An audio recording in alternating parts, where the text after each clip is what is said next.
Precious Lord, take my hand, lead me on. If you have not seen Brigitte Gabriel on CNN or Fox News, then maybe you have seen her on the many broadcasts on the internet. You can just Google her name and come up with tremendous information. She has been speaking all across the United States, America, her adopted home. She was a Lebanese, or she is Lebanese, American now, having been born in Lebanon. And I tell you, if you want to get the details of her amazing life, please get your hands on her book. The book is entitled Because They Hate. It is a fantastic book. And for those of you who are home here to Calvary, it has been our book of the month. After her time with us tonight, she will be signing books out in the courtyard, so you can buy them. We only have 2,000 books. We've got over 3,000 people. So you do the math, first come, first serve. But get your hands on her book and then get it signed by her. But we are so blessed tonight to have her. And so please give a warm welcome to Bridgette Gabriel as she shares with us tonight.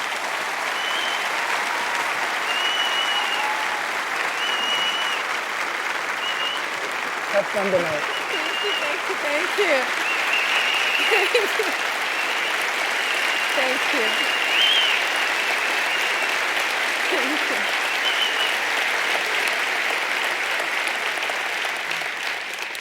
Thank you. I love you too. Boy, I am honored to be here tonight. And I tell you, this beautiful music, I am so sorry we have to stop the music so you can listen to me. But what a blessing. I am so honored to be here tonight, to speak to the body of Christ, to wake you up, to make you realize what is happening in our country.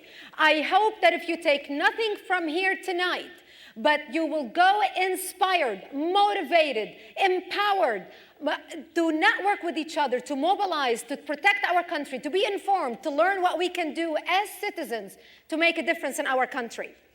The issue of terrorism is something very, very close to me because I have experienced it personally.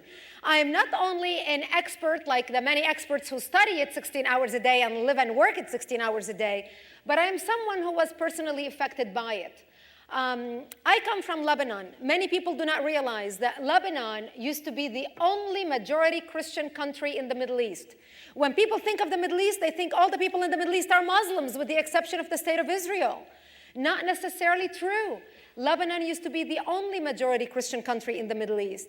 When we got our independence from France, the majority were Christians, the Muslims were the minority. We were the descendants of the Phoenicians. We were good in business. We focused on building the country. And because we had Judeo-Christian values, we were multicultural. We were open-minded. We were fair. We were tolerant. We had an open border policy. We welcomed everybody into our country because we wanted to share with them the westernization that we have created. We wanted to share with them the beauty, not only the geography of the place, but the love and the hospitality of a Middle Eastern culture and a loving Christian heart who welcomed everybody in. The Muslims used to send their children from all around the surrounding Arabic countries to study in our universities because we had built the best universities in the Arabic world. They would graduate, they would stay and work in our economy because we had built the best economy in the Middle East and the Arabic world, even though we did not have any oil. Sadly, all that began to change as the Christians started shrinking and the Muslims started growing. And the reason why we Christians got married to one spouse until death part. We get married, we have children. From the time our children are born, we have 2, 3 children, maybe 4 by a stretch. From the time our kids are born, we focus on educating them, giving them the best education, what schools we're going to send them to, what lifestyle we're going to give them. The Muslims, on the other hand, multiply at a much faster pace because of their religion and their socioeconomic status. The most famous Muslim in the world today is Osama bin Laden. Osama bin Laden is 1 out of 53 children. He himself has 27 children.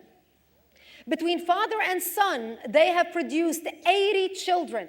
80 children. How many Christians or Jews or Buddhists or anybody else do you know, my friend, who have produced 27 or 53 children? Not many, if they're willing to confess it out loud. The Muslims are allowed to marry up to 4 wives at a time, and this is how they multiply. A Muslim man, all he has to do to divorce his wife is say, you are divorced 3 times in a row, and she is divorced. No attorney required. He has to wait 24 hours before he marries another one. I tell you, they've got a thing going on. And they multiply fast. So by 1970, the Muslims had become the majority. And we, being Christian and being fair-minded and open and tolerant and multicultural and all of that good stuff, we welcomed the Palestinians into our country. We were the only Middle Eastern country, the only Christian country in the Middle East that took in a 3rd wave of Palestinian refugees when King Hussein kicked them out of Jordan and they came into Lebanon. Most of them were Muslims. They put their heads together with the Muslims in Lebanon, and that's what tipped the scale. They became the majority, they started working together, and they declared war on the Christians. By 1974, 4 years later, the Christians became prisoners to their homes and their communities. We became prisoners to our towns. We stopped traveling. We used to go, for example, my family and I used to go to Beirut every Christmas to spend Christmas with the rest of our extended family. And we stopped traveling. And I would ask my parents, how come we're not traveling this year? How come we're not going to Beirut for Christmas? Because I didn't want to be at home with Christmas with my parents. I'm an only child. My parents were old. You have to understand, my parents were married for 22 years. They could not have any children. My mother was 55 years old, and my father was 60 when I was born. You talk about a miracle in their lives. God does make miracles happen. And I see a lot of young ones in the crowd, so you better be careful. So I didn't, and I found out later that the reason why we stopped traveling is because the Palestinians and the Muslims would set up fly-by-night checkpoints, and they would stop cars traveling, and they would look at their IDs.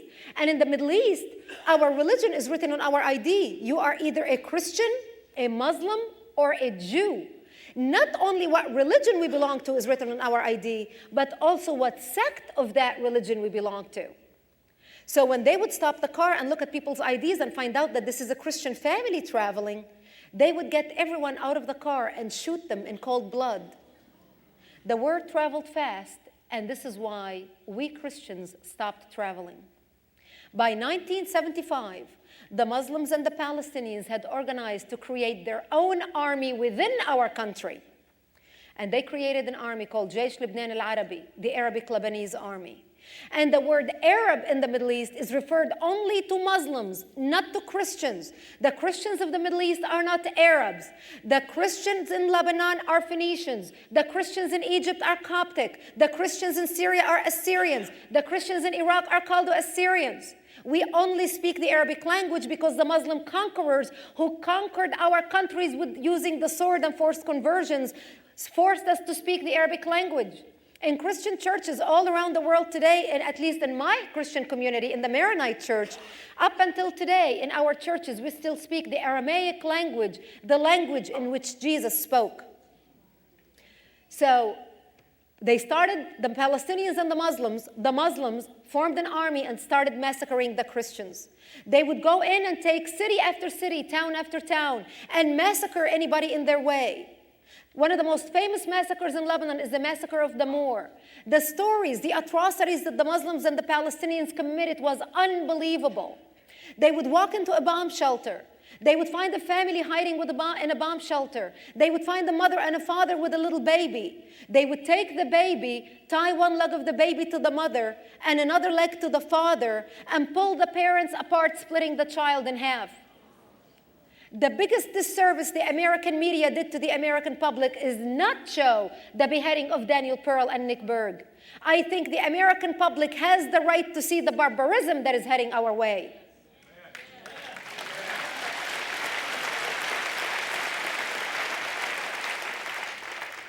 They would walk into our churches. They would urinate and defecate on the altar using the Bible as toilet paper. They would walk into the Christian cemeteries, break the crosses, and get the bodies out of the cemeteries. The last lady that worked for me, I hired her because she was mentally disturbed, because they made her slaughter her own son on her lap. They tied her to a chair, tied a knife to her hand, and made her slaughter her own son. They would crucify the Christian men, build crosses, hang them on a cross, and not only crucify them, but put honey on their chests and their private parts, so the insects would bite them and they would die a painful death. They committed monstrosities that the Western media never reported, because all the media was located in West Beirut, the area that the Muslims controlled, and all the Western media was whipped into political correctness, and nobody wanted to say anything that Yasser Arafat and the Muslims did not allow. We, the Christians, paid the price. We, the Christians, were so good-hearted, we're so open-minded, we're so fair, we're so tolerant, we're so non-judgmental that we refused to read the writing on the wall. When all these things were happening in our country, we put our head in the sand because we could not believe that people who lived amongst us, that our neighbors, our friends, our colleagues could turn against us in a heartbeat once the declaration of Allahu Akbar, the Islamic call to prayer, was called. They surrounded my town in trying to take it over. We were the only last Christian town left in South Lebanon. They surrounded my town to take it over. When they were trying to bomb my town, they bombed my home, bringing it down and burying me under the rubble, wounded, as the perpetrators shouted, Allahu Akbar. I ended up in a hospital for 2.5 months and undergone many surgeries. And as a child, laying in a hospital bed, hooked to needles and blood bags on one arm and IV in another arm, and I would look at my parents and I would say, why did they do this to us? And my father would look into my eyes and he would pause. And then he finally said, they hate us because we are Christians. The Muslims consider us infidels and they want to kill us. So I knew since I was 10 years old that my only crime was that I was born into the Christian faith and lived in a Christian town. We ended up leaving the hospital and coming back home. But our home was no longer the home I left. I ended up living in a bomb shelter, underground, with no electricity, no water, no heat, and very little food. To get some food, my mother and I would crawl under snipers' bullets and under the bombs. And we would dig out grass that grew around the bomb shelter and different vegetation and wild dandelions and wild grass that we would dig out and eat. That was the only greenery we had. I learned how to peel thorn in my ripe, tender fingers at age 10 and 11 and 12 so I can eat the stalk that grew inside of the thorn. To get some water, my mother and I would crawl under snipers' bullets to a nearby spring. The name of my town is Marjayun, the Valley of Springs. We had 8 springs in my town. And we would go under snipers' bullets to get some water. And before we left, every time, we would say our last goodbyes because we did not know if we're going to come back alive or dead, simply to get a drink of water. And we would get to the nearby spring. And my mom had to use her stocking on top of the gallon of water to catch all the worms and all the maggots and all the rocks so we can drink the water. And then we would crawl back. To warm up in the middle of the winter, we lived in the mountains and it was so cold. My father would go out into our garden and he would break tree twigs and he would bring them into the bomb shelter and he would pour kerosene and benzene and mazout on them. And he would light a fire and we would huddle around the fire. And we had an agreement because many nights we would fall asleep huddling around the fire because we were freezing cold. And we had an agreement, whoever woke up first would drag the other 2 outside and slap them on their face until they wake up because of carbon monoxide poisoning. We would pass out. And this became my life. And this was my life from age 10 to age 17, living like this, robbed of my youth. Meanwhile, the Muslims and the Palestinians were massacring us, were killing us, were bombing us. I remember when I was 13 years old, one day a friend of ours stopped by, and one of our Christian militia fighters, and he stopped by, he said, I'm just stopping to warn you. I want to tell you that we heard on the radios that the Muslims are planning a big attack against us tonight. And I want to wish you a merciful death in case they kill us. And he left. And after he left, I remember crying, and I asked my mother if I can put on my Sunday best, my Easter dress that she had made for me. It was a blue dress with white flowers, because I wanted to look pretty when I'm dead, knowing that there would be no one to bury me. And I remember at age 13 years old, my mother combing my long black hair and tying a white ribbon in my hair that matched the white flowers in my dress. And I was crying, begging her, I don't want to die. I'm only 13 years old. I don't want to die. And there was nothing my mom could say to me. There was nothing she could say. We sat at the corner of our bomb shelter. It was like 5 o'clock in the evening, and we knew the night is coming.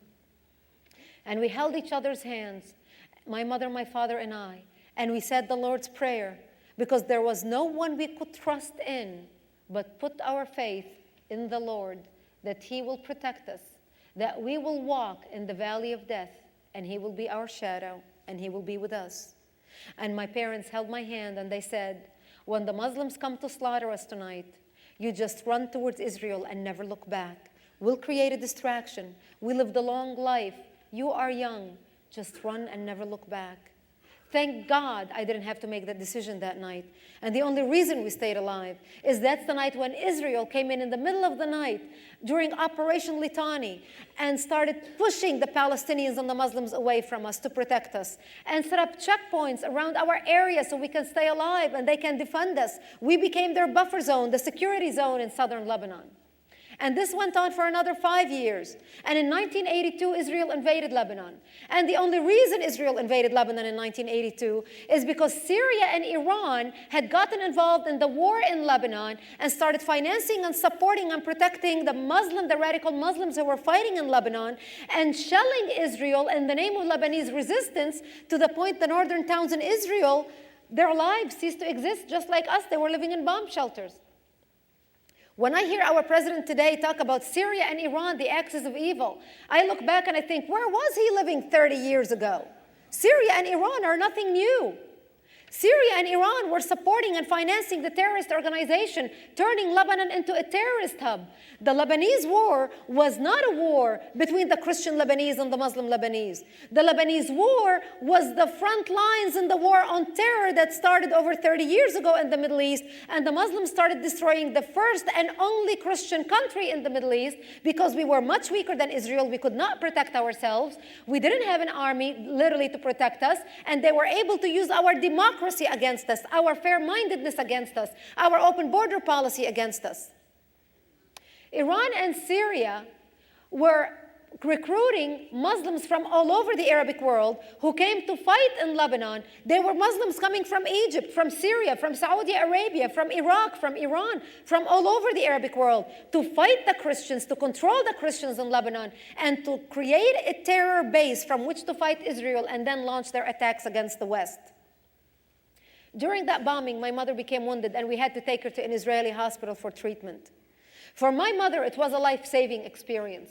For me, it was a life-changing experience, because we ended up going to Israel. And up to that point, I knew that the Israelis were saving our lives. We were alive because of the Israeli army protecting us.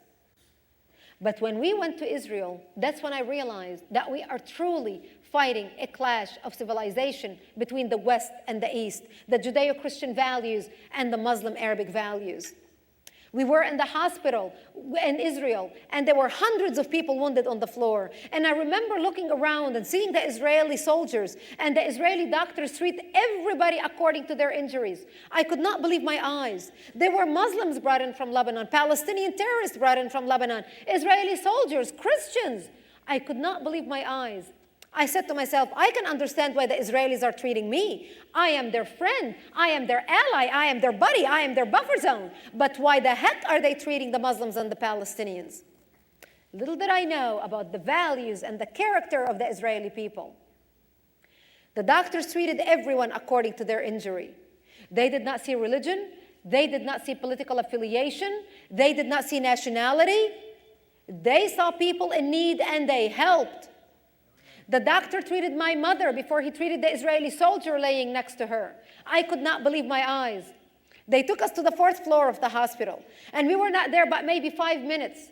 And I remembered the commotions of people running through our room, through the nurse's station, through our room, and out to the balcony to see what was happening. And I remember walking out to the balcony and looking down to see what all this noise was all about. And I saw 2 Israeli helicopters that just landed, bringing in Israeli soldiers wounded from Lebanon. And they were carrying them on stretchers into the emergency room. And I stood at that balcony feeling sick to my stomach, feeling brokenhearted, feeling ashamed, feeling embarrassed, feeling out of place, because I knew that these people were wounded because of the war with my country. I didn't even look at anyone standing around me. There were hundreds of people around me, mothers and fathers and sisters and daughters and sons and brothers of Israeli soldiers wounded in the war in Lebanon. And all of a sudden, I felt this tapping on my shoulder. And I looked to my side, and there was an Israeli nurse standing next to me. And she looks at me and she said, "You are new here, aren't you?" And I said, "Yes, they just brought in my mother. She's in this room." And this lady puts her arm around me, and she holds me and looks into my eyes, and she says, "Don't worry, we'll take good care of her. Everything will be just fine. And if you need anything, just call my name. My name is Leah." I'll never forget that name. I was so touched. For the first time in my life, I experienced civilization. I experienced compassion. I experienced the human quality that I knew for a fact my culture will not be able to show their enemy in their most trying moments. I knew the Israelis had something even I did not have. They were able to love and forgive their enemy, the Palestinians, in a way I wasn't able to, and I was the Christian who was supposed to love and forgive like Jesus taught. I spent 22 days in that hospital. Those days changed my life, changed the way I look at information, changed the way I read information. I watch television, I listen to the radio, because I realized that in the Arabic world, the Arabs are fed a fabricated lie by their governments about the Jews in Israel that is so far from reality. I spent 22 days in that hospital. Those days changed my life. I remember one of the ladies in the room with us, my mother was in the room with 2 other Muslim ladies. And one Muslim lady who's been there for 10 days, and the doctors would come in their morning rounds, and they would check the wounded, and they would treat them, and they would look at her, and they would change her bandage, and they would check on her. And when they would leave the room, she would look at them, and she would say, "I hate you all. I wish you were all dead." And for the first time in my life, I saw evil. Evil. Because when you are unable to be grateful for those people who saved your life, you have no soul. You have no conscience.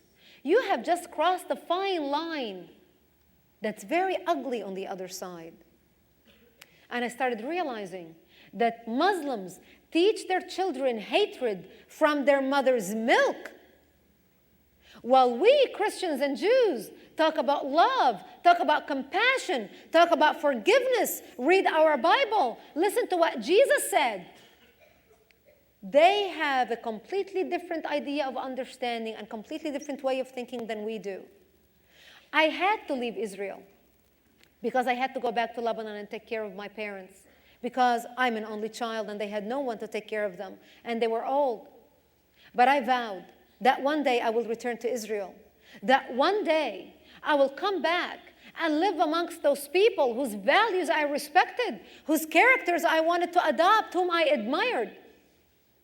I was so blessed to be able to return to Israel 2 years later, and so fortunate to be able to become news anchor for world news in the Middle East, covering world events and meeting with world figures, from Margaret Thatcher to Yitzhak Rabin to Yitzhak Shamir to George Bush Sr., you name it. I was so blessed to be able to land the dream job. And in my job as news anchor for world news, I had to report on world events on a nightly basis. And I would cover world events. And I was able to read information and evaluate information that was not filtered through the Arabic propaganda filters that Arabs are oblivious to. And as I reported on the news every night, I started seeing a pattern developing. The pattern was, with all the terrorist attacks around the world, all over the Western world, the name of the perpetrators were always the same. Different geography, same names. Ahmed, Muhammad, Hussein, Ali. The name of the victims were always Christians and Jews, Westerners. Terry Waite, Terry Anderson, Colonel Higgins, Ken Timmerman, the Achille Lauro, the TWA. The list goes on and on. And I started connecting the dots. And I started realizing that what I used to think was a regional problem between the majority Muslims in the Middle East who have declared holy war on the minority Christians and Jews have become a worldwide problem. Sadly, no one in the world was paying attention. They always gave it an excuse. The Achille Lauro was just a special excuse. The Palestinian conflict was just a Palestinian-Israeli conflict. The Lebanese war was just a civil war. Our government in the United States today put every circumstance in a different department and closed the door. They didn't connect the dot and realize we are fighting an Islamic jihad that's spreading all around the world. So here we are today in America. September 11th woke Americans up. September 11th made Americans wake up and say, why do they hate us? What did we do to offend them? What did we do to make them hate us so much? I have two easy words for you. Because you are infidels. That's simply why they hate you. People do not realize that under the banner of Islam, La ilaha illallah Muhammadun Rasulullah, there is no God greater than Allah and Muhammad is his prophet. The Muslims murdered Jewish children in Israel. They massacred Christians in Lebanon. They killed Copts in Egypt, Assyrians in Syria, Hindus in India, Armenians in Turkey, and expelled over 900,000 Jews out of Arab land. All that happened before they ever came to America. Nobody wanted to pay attention. The bombing of our embassies in Africa, the bombing of the Kubar Towers in Saudi Arabia, the USS Cole, the bombing of the World Trade Center, the first time in 1993. Nobody paid attention. The only difference between the attacks of 1993 and 2001 is the buildings didn't come down. That's the only difference. The World Trade Center buildings did not come down in 1993. It was a failed attack. And you would think we would have paid attention. Our FBI, after they made their arrest and started confiscating computers from the sheikhs to read what the computers were, they put it all in boxes. They found so many papers and so many religious papers. They put it all in boxes and put it away, calling it irrelevant religious material. Al-Qaeda manuals, irrelevant religious material. Nobody looked at it. Nobody paid attention. They treated it like a police crime. And then we had September 11th. And then America opened its eyes up. And today, as you and I are speaking, we have terrorist organizations that have set up shop on American soil right here. They are living amongst us. They are working with us. Of all the terrorist organizations that have set up shop on American soil, and the top three are Al-Qaeda, Islamic Jihad, and Hamas. Hamas has the largest infrastructure on American soil. Hamas has cells in over 40 states in the United States. When people hear Hamas, they think Hamas is an Israeli problem. That's not my problem. That's those Jews' problem over there, 8,000 miles away.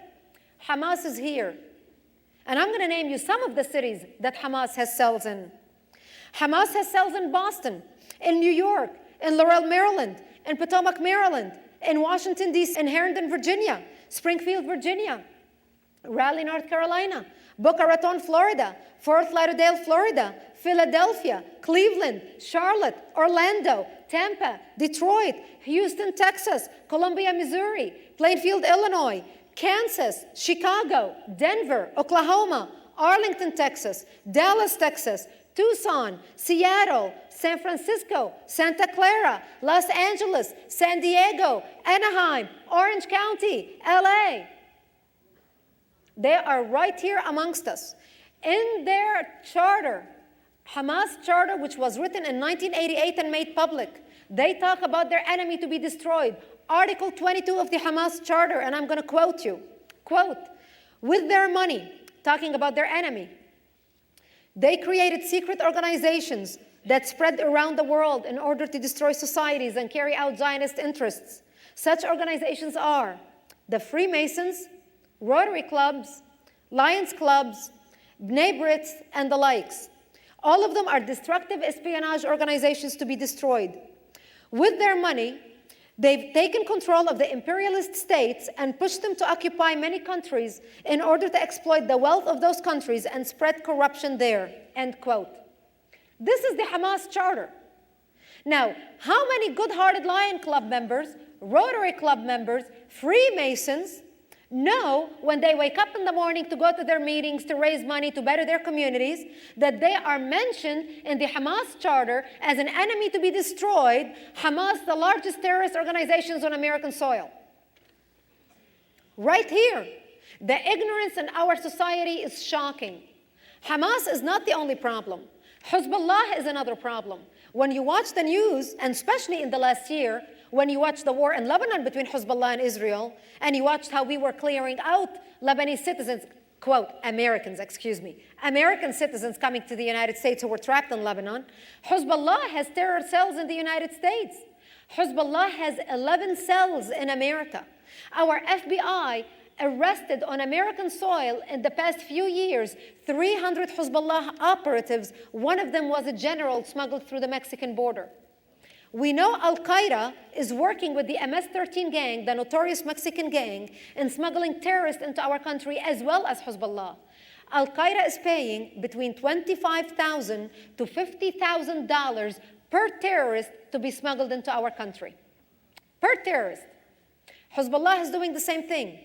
They are coming here, they are breeding here, they're heading straight to the communities where there's a large Muslim concentration, such as LA, Florida, and Detroit. They are marrying Muslim women who are already here and breeding terrorists within our country using our legal system, obtaining the citizenship. I was talking to a friend of mine in Lebanon about a few months ago, and he was telling me that he was at a Hezbollah party in South Lebanon, in Bint Jbeil. And one lady was bragging about the business that she was having, and she was very proud of herself. And her business is, as an American citizen who has an American passport, her business was to marry Hezbollah members, terrorists in Lebanon, and bring them to the United States. She is charging them $25,000 per marriage certificate. She brings them here, they file their papers. When they get their papers, they get a divorce, she goes back and marries another one. And if she's doing this, how many other people are doing it? We have terrorists breeding in our country. If you live in America today, you have shaken the hand of a terrorist, you have exchanged money with a terrorist, you have maybe bought something from a terrorist, you have maybe sat next to a terrorist in a movie theater. They are all around us. And we need to open our eyes. The infiltration of our society is not only happening through the borders. It's not only happening through the Mexican border. The infiltration of our society is happening on every level. The second level is the mosques in the United States. Almost 90% of the mosques in America are completely funded by the government of Saudi Arabia. Completely funded by the government of Saudi Arabia. And what they are teaching in these mosques is nothing but hate education against the infidels, Christians and Jews. Thank God for a privately funded organization like Freedom House, the Center for Religious Freedom, who went undercover last year for 1 year. They went undercover and spied on mosques. And they collected over 200 books and publications in Arabic provided by the government of Saudi Arabia to these mosques to teach Muslims living in America how to deal with infidels living in an infidel land and how to behave with them. In these books and publications, and I'm going to quote you, in all these books and publications, these Saudi books repeatedly exhort Muslims to, quote, hate them for their religion, meaning us, Christians and Jews and atheists and Buddhists and everybody else, to hate for Allah's sake, always oppose them in every way, maintain a wall of resentment against them. They say that democracy is responsible for all the horrible wars of the 20th century, and that attractive names like democracy, justice, freedom, brotherhood, and equality cause all of the world's problems. This is what they're teaching in America, using our democracy to topple our democracy. They say that it is the religious duty of every Muslim to impose, and I continue quoting, functionally Islamic government on every country in the world.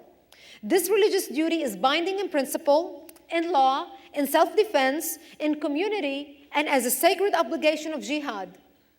In order to fulfill the sacred obligation of jihad, they must, and I continue quoting, invade its western heartland and struggle to overcome it until all the world shouts by the name of the Prophet Muhammad and the teachings of Islam spread throughout the world. Only then will Muslims achieve their fundamental goal: all religion will be exclusively for Allah.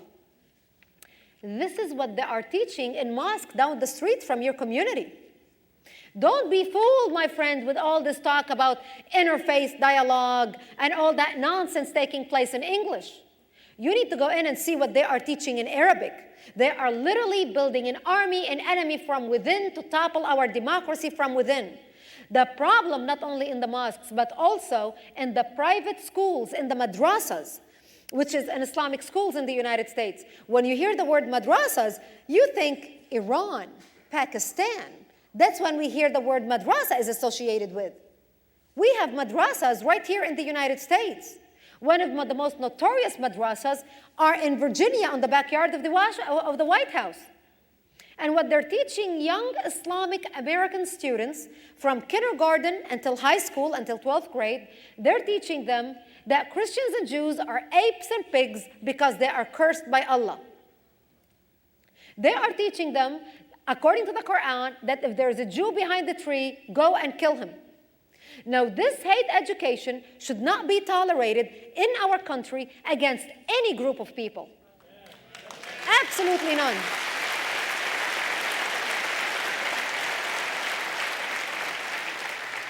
This type of education should not be tolerated against anybody from any religion, from any color, from any ethnicity, from any background, from any nationality. Can you imagine how we will stand up and condemn if anybody would stand up and say or teach in any school that gays are pigs and blacks are apes? We would be the first ones to stand up and shut them up. Yet how come they let it happen in Islamic schools? We need to wake up and we need to be informed about what's happening in our country.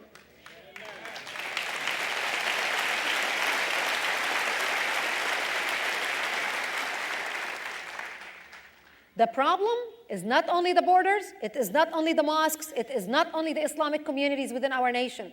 The problem is also in our universities. For the last 16 years, Saudi Arabia has been able to exploit a program that we have, that our government has instituted, called Title VI. And our government has began that program in schools because they wanted to train American students to learn different languages so they can assist our government in working overseas with different countries. So they will be an asset in protecting our country and be the eyes and ears of our country overseas and get into the diplomatic field. What happened is Saudi Arabia, for the last 16 years, started systematically pumping millions of dollars, petrodollars, into our universities to brainwash our students. What they have begun doing is setting up Middle East study departments, political science departments, and staffing them with Islamic professors or Christian, Palestinian, anti-American, anti-Semitic professors who have been literally brainwashing our children to teach our children that America is the problem, Israel is the problem, that any problem in the world is our fault. And here is the extent of Saudi meddling and influence that's been taking place in our universities. King Fahd of Saudi Arabia has donated $20 million to set up Middle East Studies, MES, at the University of Arkansas.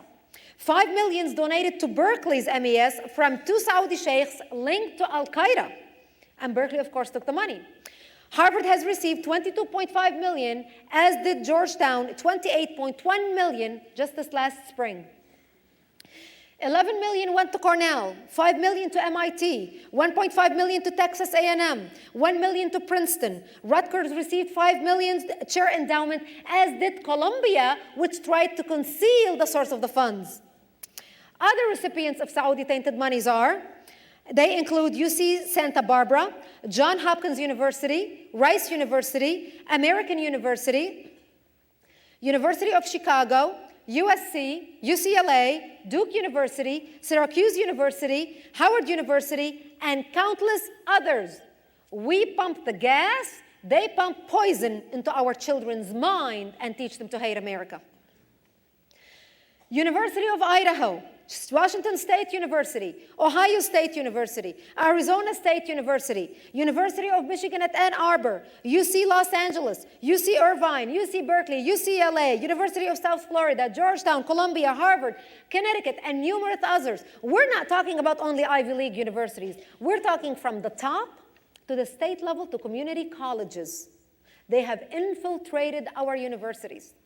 The Muslim student associations, the Muslim student clubs have more chapters on American college campuses than the Democrats and the Republicans combined. Now, that is something to worry about. Now, how come you're not hearing this information from the mainstream media? You're not going to hear this information from the mainstream media because it is the truth and it is politically incorrect. And I believe we need to take political correctness and throw it in the garbage where it belongs and start saving our country.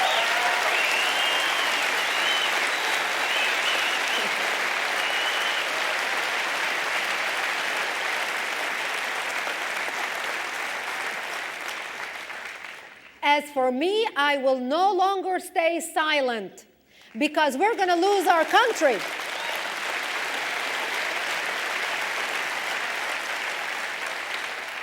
Because we're going to lose our country until we cherish and value our country and be willing to die to save our freedoms as much as our enemy is willing to die to kill our freedoms and to kill us. We need to have the same passion. We need to burn with passion like our founding fathers who came to this country, who founded this great country of ours. So we all can come here. And when I look around in this room, I see a tapestry of different colors or different nationalities, of different languages, of different people, of different immigrants like me who came to this country to build a dream. America is our dream. We came here to better ourselves. We came here so we may live in freedom. America is the best country in the world where every individual citizen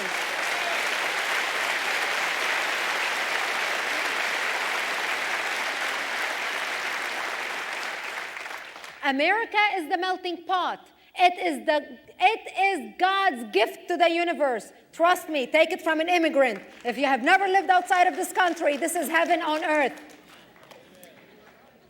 What we need to do in this country, we need to unite together as one, as Americans. We need to throw away all the titles that we use. African American, Irish American, Lebanese American, whatever American. I am an American.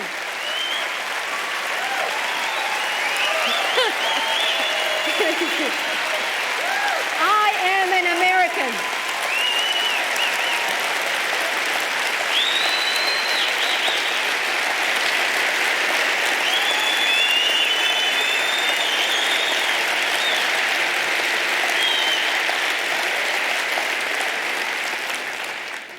Yes, yes, and yes, Americans.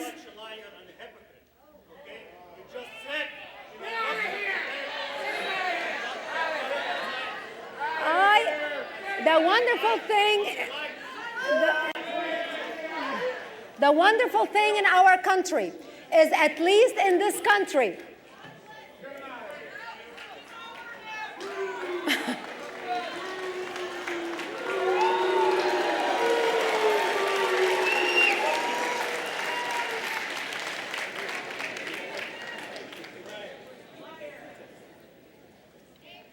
the wonderful thing in our country is we have the freedom as Americans to stand here, to express our views, to be able to share opinion, something we cannot do anywhere else.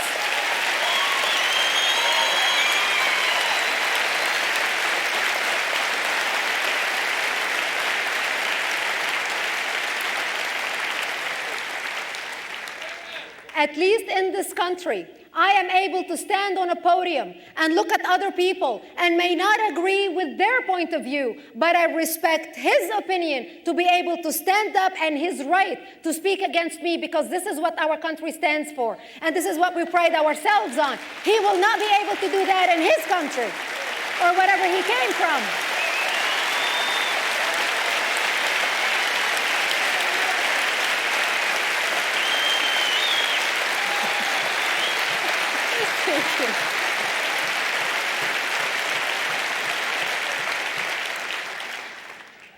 I believe when you speak from the heart, when you speak with passion, when you speak the truth, when you are on fire for what you believe in, for what you love, for what you respect, people will drive miles to watch you burn. And I urge you to burn from within with your love for this country, to be able to have the courage to stand up to defend it, to have the courage to debate with your friends who want to put our country down. For anyone who does not like America, for anyone who does not respect or value what America has to offer, I have an offer for them. We will gladly give them a one-way ticket to go back to wherever they want to go.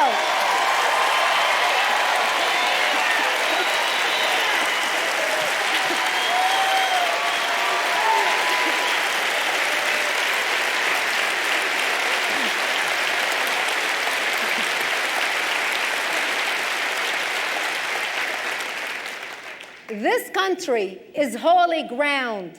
And unless people who come here, like our founding fathers, who came from other countries where they knew what tyranny and oppression is, and they appreciated this land, and they built this land, and they built this land for us so we may preserve it for our future generation. Right now, we are seeing our land slip away to our enemy. And we are sitting, watching American Idol, watching reality television, not paying attention to anything.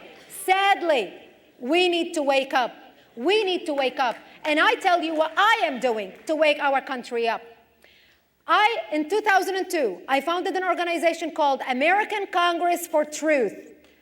We are not politically correct, and we love it. I founded American Congress for Truth, ACT, because I wanted to empower people to act. I wanted to mobilize, empower, network, inform millions of uneducated Americans about the threat of Islam to world peace and our national security. We are fighting Islamofascism. We are fighting an enemy that is worse than communism.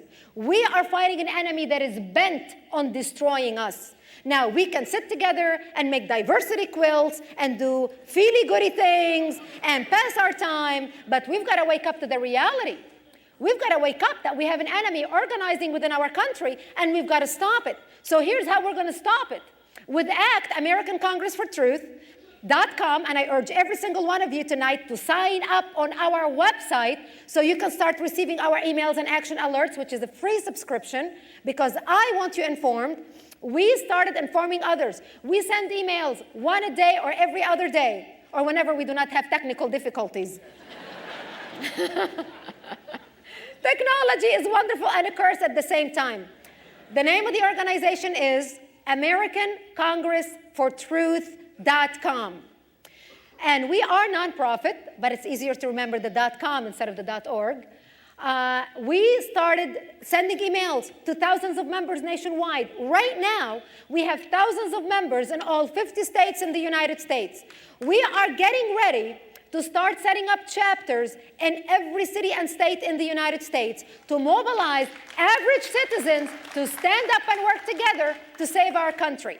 We're going to send an email out informing everyone of our plans within the next 2 months in organizing every community so we can teach the average citizen how to get involved and what you can do as a citizen so we can form groups. Part of the things we want to do is monitor universities. And I'll give you a few tips. Did you know that everybody in America over the age of 55 can take a university course free of charge? Free of charge. So we're going to take our citizens and our chapters, and we're going to assign people to go take courses to monitor professors and what they're saying about America.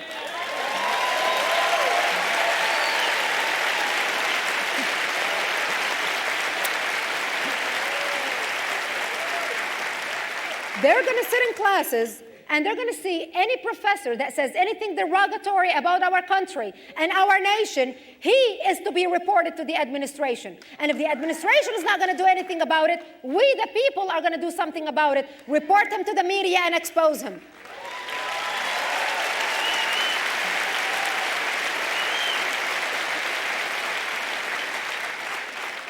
We want to set up chapters that we're going to train, and you're going to be part of those chapters because you're going to log on to the website, AmericanCongressForTruth.com, and sign up. We're going to set up chapters on the websites as well in the communities. And we're going to teach people how to do lobbying, how to do advocacy, how to do media monitoring, how to write letters. Right now, we send action alerts to our members. If there is an issue, we send an action alert and say, there is a bill being voted on in Congress tomorrow. We need you to call your elected official. Here is his name, her name, here's their phone number. Call them and let them know where you stand on the issues. I am a believer on tightening the screws on our elected officials and make them stand up and work for us instead of for the lobbyists.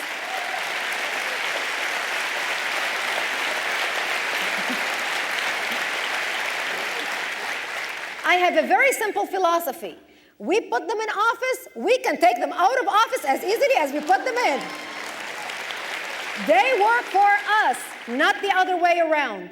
Sadly, too many people are not bold enough to call their elected officials, to have a relationship with their elected officials. Many people go to the voting booth, vote according to political party line, click the click, without even really knowing much about their elected official or where he or she stands on the issues. So we're going to take care of that. I talk to people all the time, and I tell them how important it is to contact their elected officials. Here's how important it is. I talk to elected officials all the time, on a national level, congressmen and senators, and I ask them, how many people do you need to hear from in order for you to make an issue your top priority and pass a bill about it? And you will be shocked as what they say. 40 to 50 people. That's it. And here is the science behind the numbers. They believe that if one person has the energy and the dedication to pick up the phone and make a phone call or write a letter or send an email or send a fax, he or she are representing 1,000 couch potatoes who feel the same way but are too lazy to get up and make the phone call. That translates to 40 to 50,000 voters on election day. That can make or break an election. You, my friends, every citizen sitting on these chairs tonight, have more power than the biggest lobbyist in Washington, D.C. with the biggest money, because you are the voters, not the lobbyists. There are much more of us than there are of them.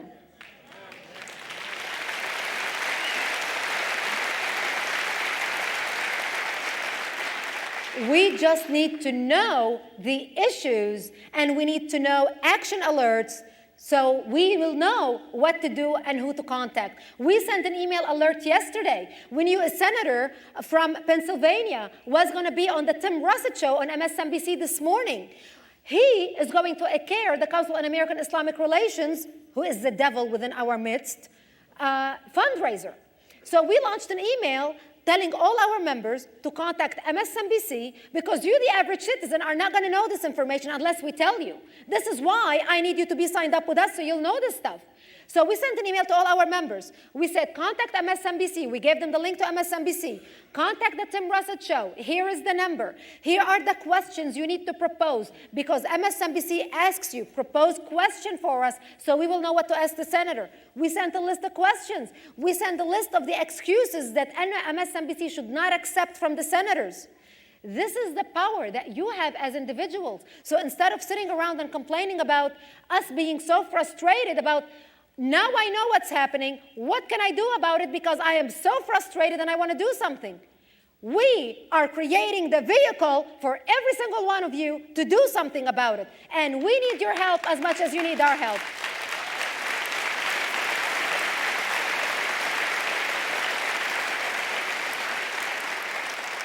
And I'm going to talk a little bit about action as we wrap up tonight.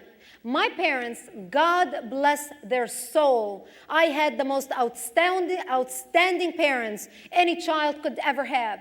I live to honor my parents. I live my life to represent my parents in the best way I can. My parents taught me a very important lesson since I was a child. They always said to me, Brigitte, tell people, show people how you feel. Don't tell them. Let your actions speak louder than your words. Show them how you feel. When my parents died, I wanted to honor my parents and send a message to children, to my children, yet unborn, about where my loyalty lies. My father died, and I buried him in Israel on Mount Zion in Jerusalem. My mother had died 9 months before him. So when I knew I was coming to America, I went to Lebanon because I wanted to reunite my parents. I went to Lebanon. I dug my mother out of her grave. I took her out of her casket. I put her in a baby casket that I made custom fit the trunk of my car. And I drove her to Jerusalem and buried her with my father on Mount Zion. They are buried in the Oskar Schindler Cemetery with Oskar Schindler. If you have ever visited Jerusalem and Oskar Schindler, you walked by their grave. This is action. I wanted to send a message to my children yet unborn with my actions where my loyalty lies, because I always wanted them to be pulled to Jerusalem, to the Holy Land, to the land of God, instead of them ever having to go back to the Middle East or to Lebanon. And I urge you tonight to let your actions speak louder for you than your word. It's not only enough to pray. We can pray, but God uses his people to make a difference. And I'm going to end on this note. So many times in the last 100 years, evil prevailed because good people did nothing, stood by and done nothing, allowing evil to prevail. As America stood up against and defeated communism, this is the time we need to stand up and defeat Islamofascism, Islamic hatred, bigotry, and intolerance. Thank you for coming tonight. Thank you for having me here. I love you. Thank you.